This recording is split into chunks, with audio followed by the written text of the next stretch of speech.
എന്താണ് ഈ കറുത്തച്ഛനൂട്ട് എന്ന് പറയുന്നത്? ശരിക്കും സാത്താസേന, അതായത് ബ്ലാക്ക് മാജിക് തന്നെ. ബ്ലാക്ക് മാജിക് എന്ന് പറയുന്നത് പുറം രീതിയിലാണ് പറയുന്നത്. ഇവിടെ നമ്മുടെ കറുത്തച്ഛനൂട്ടത്ത് പറയും ഇച്ചിരി അപകടപരമായിട്ടുള്ള കാര്യങ്ങളാണത്. അതിൽ പെട്ട് കഴിഞ്ഞാൽ എങ്ങനെ ഉണ്ടാവുക? പെട്ട് കഴിഞ്ഞാൽ വയലന്റ് ആയിരിക്കും, ഏതെങ്കിലും മൂലക്കൊക്കെ ഇരിക്കുന്നതാണ്. പിള്ളേരൊക്കെ അതിനകത്ത് പോയി പെട്ട് കഴിഞ്ഞാൽ ശാരീരികമായിട്ടും മാനസികമായിട്ടൊക്കെ അവർ പ്രേതങ്ങളോട് സംസാരിച്ചിട്ടുണ്ടോ? അപ്പോൾ തീർച്ചയായിട്ടും ഈ പ്രേതമല്ല, ആത്മാവിനോടാണ് സംസാരിക്കുന്നത്. പ്രേതം എന്ന് വെച്ചാൽ മരിച്ച ശവമെന്നാണ്. ഈ പ്രേതബോധ വിഷയം ഉണ്ടാകുന്നവർക്കും കാലിന് കംപ്ലീറ്റ് ചെയ്യും. ഈ വിഷ്ണുമായൻ ഇതിൽ ഒരുപാട് ദേവസ്ഥാനങ്ങളുണ്ടല്ലോ, ഈ ആൻസിസ്റ്റർ ആയിട്ടുള്ള പഴയ ആയിട്ടുള്ള ദേവസ്ഥാനങ്ങളുണ്ട്. അവിടെ ഇതുപോലെ എന്തെങ്കിലും ആവശ്യത്തിന് നമ്മൾ പോകുമ്പോൾ അത്രയും ഭീകരമായിട്ടുള്ളൊരു തുകയാണ് അവർ പറയുന്നത്. അത് അവരുടെ ബിസിനസ്സാണ് അവിടെ നടക്കുന്നത്. അവരുടെ ബിസിനസ് പരമായിട്ട് നടക്കുന്ന സ്ഥലങ്ങൾ ഒരുപാടുണ്ടല്ലോ. ഞാൻ അതിനെക്കുറിച്ച് പറഞ്ഞിട്ടുണ്ടല്ലോ. നിങ്ങൾ കൊടുക്കാൻ നിന്നിട്ടല്ലേ അവർ മേടിക്കാൻ നിൽക്കുന്നത്. അതായത് നമ്മുടെ ഗുരുവായൂർ ക്ഷേത്രമാണെങ്കിലും ശബരിമലയാണെങ്കിലും ഈ പറയുന്ന മെയിൻ പഴയ പുരാതനപരമായിട്ടുള്ള ക്ഷേത്രങ്ങളെല്ലാം ഉപാസകനാണ്. ഒരു ഉപാസകൻ്റെ കീഴിൽ അവൻ വെച്ചാരാധിച്ചിരുന്ന കല്ല് വെച്ചാരാധിച്ചിരിക്കുന്ന ക്ഷേത്രങ്ങൾ വലുതായി വന്നപ്പോൾ ബ്രാഹ്മണന്മാരും വലിയ സമൂഹത്തിലുള്ള ഉന്നതന്മാരും കൈവശം പിടിച്ചെടുത്തു. നമ്മൾ പ്രാർത്ഥിക്കേണ്ട നമ്മുടെ പ്രശ്നങ്ങളായിട്ട് ഇപ്പോൾ വിഷമായൊക്കെ പ്രാർത്ഥിക്കുന്ന ചിലവർ വന്നിട്ട് അതിൻ്റെ മൂലമന്ത്രം തരുവാന്നൊക്കെ ഇരിക്കണം. അതിൻ്റെ ഒന്നും ആവശ്യമില്ല. നമ്മൾ മൂർത്തിയിലെടുക്കുക. ഞാൻ ഇന്നൊരു കാര്യത്തിനാണ് വന്നത്, എനിക്ക് ധനവും സമ്പാദ്യവും തരണം, എനിക്ക് രോഗപീഠയിൽ നിന്ന് ഒഴിവ് ചെയ്ത് തരണം, അങ്ങനെ പ്രാർത്ഥിച്ചാൽ മതി. അത് എല്ലാ മൂർത്തിക്കും അങ്ങനെ തന്നെ.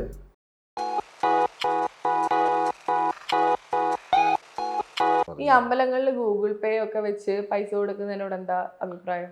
അത് വളരെ നല്ലതല്ലേ. വെച്ച് കഴിഞ്ഞാൽ ഒഴിഞ്ഞിടണ്ടല്ലേ ഇപ്പം അയച്ചു കൊടുത്ത. ഭഗവാന് കാശിൻ്റെ ആവശ്യമൊന്നുമില്ലടൂ.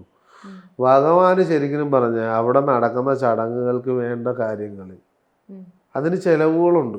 അല്ലാതെ വലിയ ചിലവുകളൊന്നും വരുന്നൊന്നുമില്ല.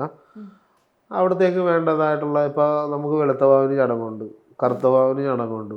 ഒരു 30,000 രൂപയൊക്കെ വരും. ഒരു നേരം 30,000 40,000 രൂപയൊക്കെ വരും അന്നത്തെ ഒരു ദിവസത്തെ ചടങ്ങിന്. അത് ഒരാളെ കൊണ്ട് ചിലപ്പോൾ നടക്കത്തില്ല. പല ആൾക്കാരും ഓരോരുത്തർ, അല്ലാതെ അതിൽ കൂടുതൽ മിച്ചം എന്തെങ്കിലും ഉണ്ടെങ്കിൽ അവിടുത്തെ എന്തെങ്കിലും വികസനപരമായിട്ടുള്ള കാര്യങ്ങൾക്ക് ചെയ്യാൻ പറ്റും. അല്ലാതെ നമുക്ക് കൂടുതൽ ഞാൻ പറഞ്ഞില്ലേ, എനിക്ക് രസീത് കുറ്റി വെച്ചോ അല്ലെങ്കിൽ കൂടുതൽ സാമ്പത്തികം വേണമെന്നോ ആഗ്രഹമില്ലാത്ത ഒരാളാണ് ഞാൻ. വെച്ച് കഴിഞ്ഞാൽ എനിക്ക് ഒരു ട്രസ്റ്റ് അടുത്ത് വരുന്നുണ്ട്, അടുത്തൊരു മഠം വരുന്നുണ്ട്. ട്രസ്റ്റാണ്. അതായത് സാധാരണക്കാർക്ക് എനിക്കൊരു 10 പേരെ സംരക്ഷിക്കണം. 10 അമ്മമാർക്ക്, അതായത് മക്കൾ ഉപേക്ഷിക്കപ്പെടുന്നതായിട്ടൊക്കെ ആൾക്കാർ നമ്മുടെ അടുക്കൽ വരാറുണ്ട്. അവർക്ക് ഒരു നിൽക്കാനുള്ള സ്ഥലം, അവർക്കൊരു ചെറിയ ജോലി. ഇപ്പോൾ ഒരു 10 കുടുംബത്തിന് 10 പിള്ളേരെ നമ്മൾ പഠിപ്പിച്ച് ഉന്നത പഠനം നന്നായിട്ട് പഠിപ്പിക്കും. അതായത് നന്നായിട്ട് പഠിപ്പിക്കുമെന്ന് വെച്ചാൽ നന്നായിട്ട് പഠിപ്പിച്ച് അവർക്ക് ജോലി മേടിച്ചു കൊടുക്കും. ചുമല ബോർഡുള്ള ജോലി തന്നെ മേടിപ്പിക്കും. ചുമല ബോർഡുള്ള, ചുവപ്പ് ബോർഡുള്ളത് തന്നെ മേടിപ്പിക്കും. അതായത് അത്രക്ക് നല്ല കഴിവിൽ പഠിപ്പിക്കാൻ ഞങ്ങൾ തയ്യാറാണെന്നാണ്. ഈ ആദം ജോൻ എന്ന സിനിമയിൽ, പൃഥ്വിരാജിന്റെ ഒരു സിനിമയിൽ ഈ കറുത്തച്ഛനൂട്ടിനെ കുറിച്ച് പറയുന്നുണ്ടായിരുന്നു. എന്താണ് ഈ കറുത്തച്ഛനൂട്ട് എന്ന് പറയുന്നത്? ശരിക്കും സാത്താസേന, അതായത് ബ്ലാക്ക് മാജിക് തന്നെ. ഈ ബ്ലാക്ക് മാജിക് എന്ന് പറയുന്നത് പുറം രീതിയിലാണ് പറയുന്നത്. ഇവിടെ നമ്മുടെ കറുത്തച്ഛനൂട്ടത്ത് പറയും. ഇപ്പോഴും നമ്മുടെ കേരളത്തിൽ അതുണ്ടോ? തീർച്ചയായിട്ടും. കേരളത്തിൽ എറണാകുളത്തുണ്ടല്ലോ. എവിടെ? എറണാകുളം ഫോർട്ട് കൊച്ചിയിലുണ്ടല്ലോ. എന്താണ് ഈ കറുത്തച്ഛനൂട്ട് എന്ന് പറയുന്നത്? ശരിക്കും അത് ഇച്ചിരി അപകടപരമായിട്ടുള്ള കാര്യങ്ങളാണത്. അത് നമ്മുടെ കാലഘട്ടങ്ങളിൽ പിള്ളേർ പറഞ്ഞു കഴിഞ്ഞാൽ അതിലേക്ക് വഴിതിരിച്ചു വിടുന്നു. അത് മോശപ്പെട്ട രീതിയിൽ തന്നെയാണ് അതിൻ്റെ കർമ്മവേദി. അതിലൊന്നും പോയി പെടാതിരിക്കുക. അപകടമാണ് വെച്ച് കഴിഞ്ഞാൽ അതിൽ പെട്ട കൊച്ചിൽ നിന്നൊക്കെ ഒഴിവൊക്കെ ഞങ്ങൾ ചെയ്തു കൊടുത്തിട്ടുള്ളതാണ്. അതിൽ പെട്ട് കഴിഞ്ഞാൽ എങ്ങനെ ഉണ്ടാവുക? പെട്ട് കഴിഞ്ഞാൽ വയലൻ്റ് ആയിരിക്കും, ഏതെങ്കിലും മൂലക്കൊക്കെ ഇരിക്കുന്നതാണ്. ഇവർ വിളിക്കുന്ന സമയത്ത് ഈ കൊച്ചിന് പോകണമെന്ന് തോന്നുന്നു, ഓടിപ്പോണമെന്ന് തോന്നുന്നു അങ്ങോട്ട്. മനസ്സിലായ? ഇത് രാത്രി, അതായത് കർത്തവാവിന് വരാറുണ്ട്. കറുത്തച്ഛനൂട്ടിൽ കർത്തവാവിനും അവർക്ക് ചെയ്യുന്നതാണ്. അതായത് ശരിക്കും പിള്ളേരൊക്കെ അതിനകത്ത് പോയി പെട്ട് കഴിഞ്ഞാൽ ശാരീരികമായിട്ടും മാനസികമായിട്ടൊക്കെ അവർ പ്രശ്നത്തിൽപ്പെടും. പിന്നെ അവർ അത് ചെല്ലാതെ കഴിഞ്ഞാൽ വരുത്താനുള്ള വഴികളുണ്ട് അവർക്ക്. വീട്ടിൽ സൈക്കോ പോലെയും വലിച്ചു കീറിയൊക്കെ ഭ്രാന്ത് പിടിച്ച അവസ്ഥ. അതായത് എന്താ പറയുക എന്ന് വെച്ച് കഴിഞ്ഞാൽ ഒരു ഭ്രാന്താണെന്ന് ചോദിക്കും. അതായത് പ്രേതബാധ എന്നാണ് തന്നെ പറയണത്. അതിന് ശരിക്കും അവർക്കത് വലിക്കാനുള്ള കഴിവുണ്ട്. ആ ചടങ്ങ് തുടങ്ങുന്ന സമയത്ത് വീട്ടിൽ വയലൻ്റ് ആകാൻ തുടങ്ങും. ഇപ്പം നീ ഇപ്പോൾ മാം ഇപ്പോൾ തിരുവനന്തപുരത്ത് ഇരിക്കുകയാണ്, ഇപ്പം എറണാകുളത്ത് ചടങ്ങിൽ പങ്കെടുത്തിട്ടുള്ള ഒരാളാണെങ്കിൽ എറണാകുളത്ത് പങ്കെടുക്കുന്ന മാം ഇപ്പോൾ അവിടെ ഇരിക്കുകയാണ്, ഒരു 7:30 മണിക്ക് ഇവിടെ ചടങ്ങ് തുടങ്ങിയാണെന്ന് വെച്ചോ, മാമിന് അവിടെ തരിപ്പ് മേല് ധരിച്ചു തുടങ്ങും. ഇവിടെ വൈബ്രേഷൻ തുടങ്ങും. ലാസ്റ്റ് എന്തൊക്കെയാണ് അവിടെ കാട്ടിക്കൂട്ടണമെന്ന് പറയാൻ പറ്റിയല്ല. അങ്ങനെയുള്ള വിഷയങ്ങളൊക്കെ ഇതിനകത്തുണ്ട്.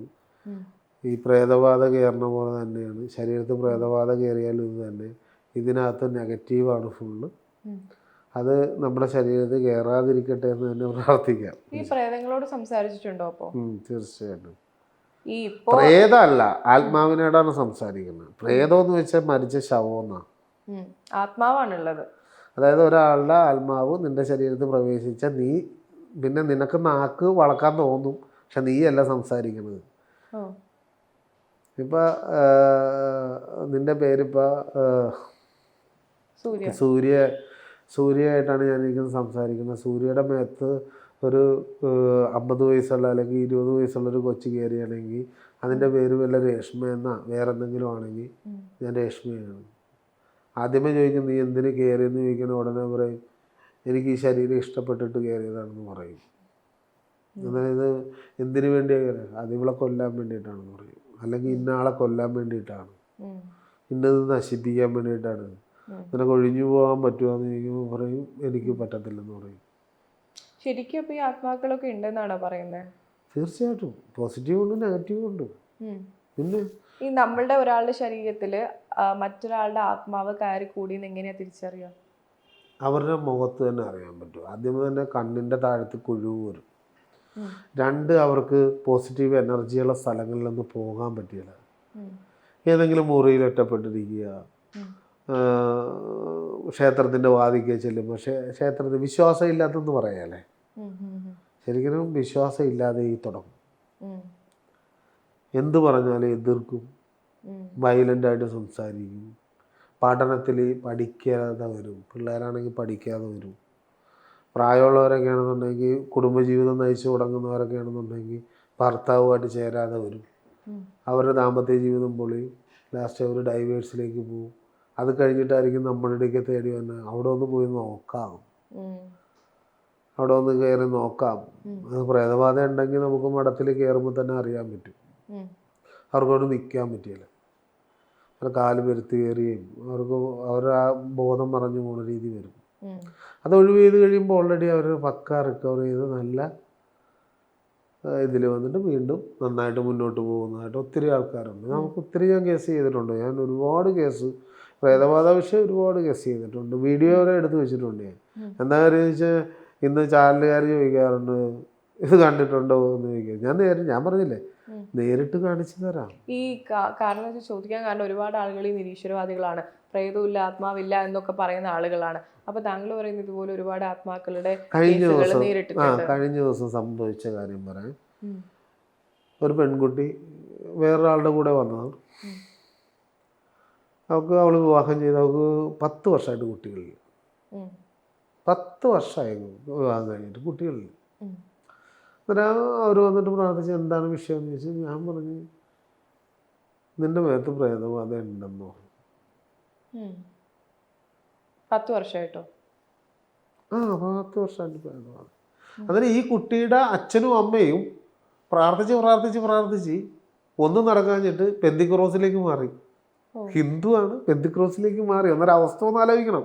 അതായത് ഞാൻ ചോദിച്ചാൽ എന്തുകൊണ്ടാണ് നിങ്ങൾ പെന്തിക്കോസിലേക്ക് മാറിയത്? അവിടെ പ്രാർത്ഥിച്ചിട്ട് ഒരു കാര്യമില്ല. ഇവിടെയെങ്കിലും എന്തെങ്കിലും കിട്ടുമെങ്കിൽ പോരട്ടെ. നമ്മുടെ സമൂഹത്തിന് അങ്ങനെ ഒരു പ്രത്യേകതയുണ്ട്, മനസ്സിലായ. ഞാൻ പറഞ്ഞു ശരി, ഈ കുട്ടി പ്രേതബാധയുണ്ട് എന്ന് പറഞ്ഞ് അവരുടെ റിലേറ്റീവ് ഉണ്ട്. ഞാൻ കൈ വെച്ചപ്പോൾ തന്നെ വയലൻ്റായി. കൈ ഇങ്ങനെ എടുത്തപ്പോൾ തന്നെ വയലൻ്റായ ആൾ വയലൻ്റായി. അത് ഞാൻ ക്ലിയർ ചെയ്തിട്ട് ഈ പെണ്ണിൻ്റെ അമ്മ വന്നത് കഴിഞ്ഞിട്ട് അമ്മ വന്നപ്പോഴാണ് എൻ്റെ അടുക്ക് ചോദിച്ചത്, ഞാൻ ബന്ധുക്രോസാണ്, എനിക്ക് പ്രാർത്ഥിക്കാനൊന്നും പറ്റത്തില്ല. എന്നിട്ട് ഞാൻ ചോദിച്ചു, നേരത്തെ ആരായിരുന്നു? നേരത്തെ ഞാൻ ഹിന്ദുവായിരുന്നു, ഇപ്പം ഞാൻ ബന്ധുക്രോസ്, അതുകൊണ്ട് ഭഗവാനെന്നൊന്നും എനിക്ക് നോക്കാനൊന്നും പറ്റത്തില്ല.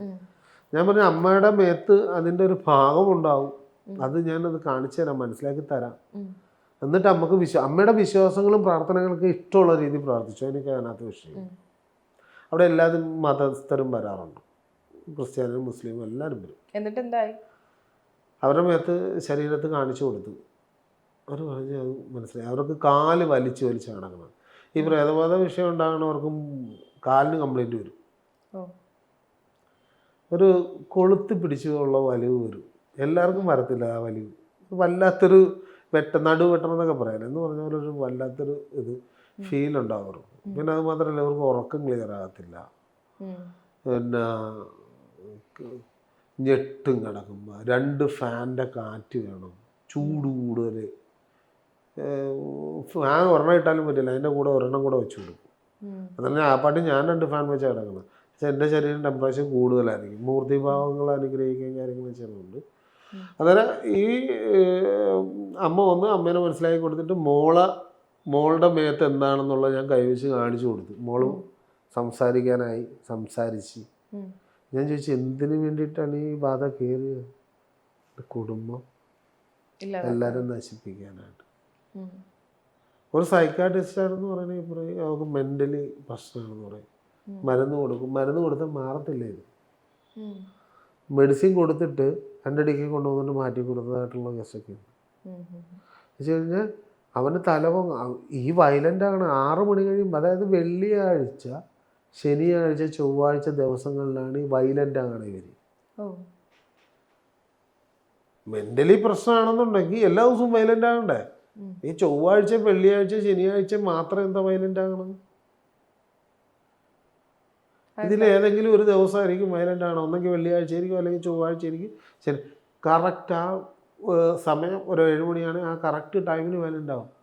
റിമോട്ട് ഇട്ട പോലെയാണ്, സ്വിച്ചിട്ട് ഇത് കൊടുക്കുകയല്ല, സെറ്റ് ചെയ്ത് വെച്ചിരിക്കുന്നത് പോലെ. അന്നേരം അതാണ് പ്രേതബാധാപരമായിട്ടുള്ള വിഷയങ്ങളൊക്കെ അങ്ങനെ വരുന്നത്. ഈ പണ്ടുള്ള ആളുകൾ പറഞ്ഞിട്ടുണ്ടായിരുന്നു, ഈ വെള്ളിയാഴ്ചയൊന്നും നട്ടുച്ചക്ക് ഈ ശ്മശാനത്തിന്റെ അടുത്തല്ലേ, സെമിത്തേരിന്റെ അതിലൂടെ നടന്നു പോയത് പ്രേതബാധ ഉണ്ടാവുന്നൊക്കെ. അത് ശരിക്കും പറഞ്ഞു കഴിഞ്ഞാൽ ആ പറഞ്ഞത് രാത്രിയാണ്, പകലല്ലോ. രാത്രി, അതായത് അവർക്ക് സഞ്ചാരപരമായിട്ടുള്ള അധികാര അവകാശം അവർക്കും ഉണ്ട്, നമുക്കും ഉണ്ട്. അതായത് നമ്മൾ ഈ റോഡിൽ കൂടെ പോകുമ്പോൾ ഈ റോഡിൻ്റെ വളവിൽ വെച്ച് വണ്ടി ആക്സിഡൻറ്റിൽ മരണപ്പെട്ട് കഴിഞ്ഞാൽ ബോഡി മാത്രമേ പോകുന്നുള്ളൂ, ആത്മാവ് അവിടെ ഇരിക്കും, തലക്കാണ് ഒരുക്കും. അതിൻ്റെ അതിലായിരിക്കും സൂര്യൻ നടന്നു വന്നത്. സൂര്യയുടെ മേത്ത് ശരീരം ക്ലിയർ ആണെന്ന് അവർക്ക് തോന്നിയ സാധനം പ്രവേശിക്കും. സൂര്യക്ക് ഒരു ചെറിയൊരു ജലദോഷം തുമ്മലും പോലെ തോന്നുള്ളൂ. കുറച്ച് നാൾ കഴിയുമ്പോൾ തോറും സൂര്യയുടെ സൗണ്ടിലും സംസാരത്തിലും നടപ്പിലും പെരുമാറ്റത്തിലൊക്കെ പ്രശ്നങ്ങൾ മാറി തുടങ്ങും. ക്ഷേത്രത്തിൽ പോകണില്ല, ഇപ്പം അമ്മ വിളിക്കും, സൂര്യ നീ ഭക്ഷണം എടുത്ത് എനിക്ക് വേണ്ട, പെട്ടെന്ന് പറയും, അല്ല നീ പഠിക്കണില്ലേ, എന്നാ പഠിക്കാനാ? അന്നേരം എതിർത്ത് സംസാരിക്കാനായിട്ട് തുടങ്ങും. എതിർത്ത് സംസാരിച്ച് തുടങ്ങിക്കഴിഞ്ഞുള്ള വിഷയങ്ങൾ ഈ സാധനം പ്രവേശിച്ചു. അന്നേരം അമ്പലത്തിൽ പോകും. ഞാനതിന് അമ്പലത്തിൽ പോകണം, അല്ലെങ്കിൽ പള്ളിയിൽ പോകാൻ പറഞ്ഞാൽ പള്ളിയിൽ പോകുന്ന കാര്യം എന്താ? ഇവിടെയൊന്നും പ്രാർത്ഥിക്കാനോ വിളക്ക് വെക്കാനൊന്നും പറ്റില്ല. ചില വീട്ടിലൊന്നും വിളക്ക് വെപ്പിക്കുകയല്ല, എടുത്ത് തട്ടി ദൂരമായിട്ട് എറിഞ്ഞ് ഈ വിളക്കിൻ്റെ വെട്ടം കണ്ടു കഴിഞ്ഞ് ഇവർക്ക് നിൽക്കാൻ പറ്റിയല്ല. അതായത് ബൂസ്റ്റായിട്ട് നടക്കുന്ന പരിപാടികളിലേക്കൊന്നും ഇവർ ചെല്ലിയല്ല. ഇപ്പോൾ പള്ളിയിലെ ബംഗുളിയോ അമ്പലത്തിലെ പാരായണ ഇതൊന്നും ഇവർക്ക് ഇഷ്ടപ്പെടത്തില്ല. ഇവർ മുറിയിടത്ത് അടച്ചു കൂട്ടിയിരിക്കുന്നതായിട്ടൊക്കെ വരുന്നതായിട്ട് ഒത്തിരി കേസുകൾ എനിക്ക് വന്നിട്ടുണ്ട്. ഈ വിഷ്ണുമായ കുട്ടിച്ചാത്തൻ്റെ കേസിൽ വരുമ്പോൾ ഈ ബ്രഹ്മയുഗത്തിൽ ചാത്തനെ കുറിച്ചിട്ടാണ് സംസാരിക്കുന്നത് മമ്മൂട്ടിയുടെ ചിത്രത്തിൽ. അതിൽ ചാത്തനെ മോശമായിട്ടാണ് ചിത്രീകരിച്ചതെന്ന് ഒരുപാട് ആളുകൾ പറഞ്ഞു. ആണ്, തീർച്ചയായിട്ടും. എന്തുകൊണ്ടാണ് അങ്ങനെ പറയാൻ കാരണം? അത് മോശമായിട്ട് ചിത്രീകരിച്ചിരിക്കുന്നതെന്ന് പറഞ്ഞു കഴിഞ്ഞാൽ അതിനെ ബന്ധിച്ചിട്ടിരിക്കുന്നതായിട്ടുള്ള ആ വൈകൃതപരമായിട്ടുള്ള രീതി തന്നെയാണ് ഈ ഉപനയനപരമായിട്ടിരിക്കുന്ന ഒരു ചാത്തനെ എടുത്ത് കൈകാര്യം ചെയ്യണത്. ആ ആള് കൊടുത്തിരിക്കുന്ന കഥയാണത്. മനസ്സിലായോ? അതായത് നീ എങ്ങനെ ഇപ്പം സൂര്യ എങ്ങനെ ഒരു മൃഗത്തിനെ വളർത്തുന്നു, എങ്ങനെ അനുസരിപ്പിക്കുന്നു, ആ ആൾ കൊടുത്തിരിക്കുന്ന കഥയായിരിക്കും ആ കഥയിൽ വരുന്നത്.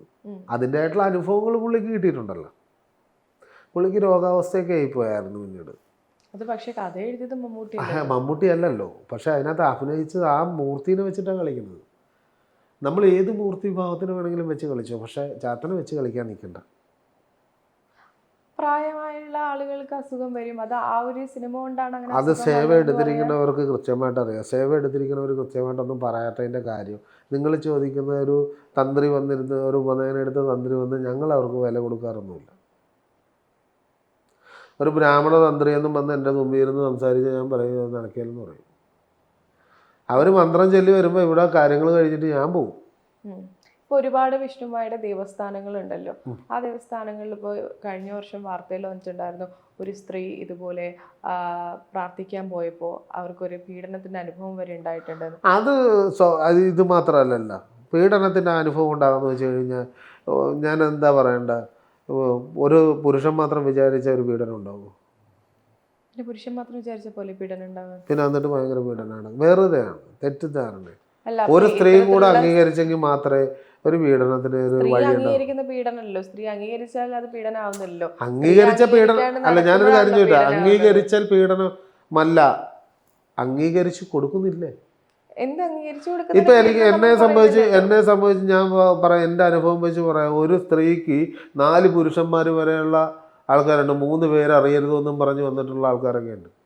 അതെനിക്കറിയില്ല, അതൊക്കെ ഒരാളുടെ വ്യക്തിപരമായിട്ടുള്ള കാര്യങ്ങളല്ലേ.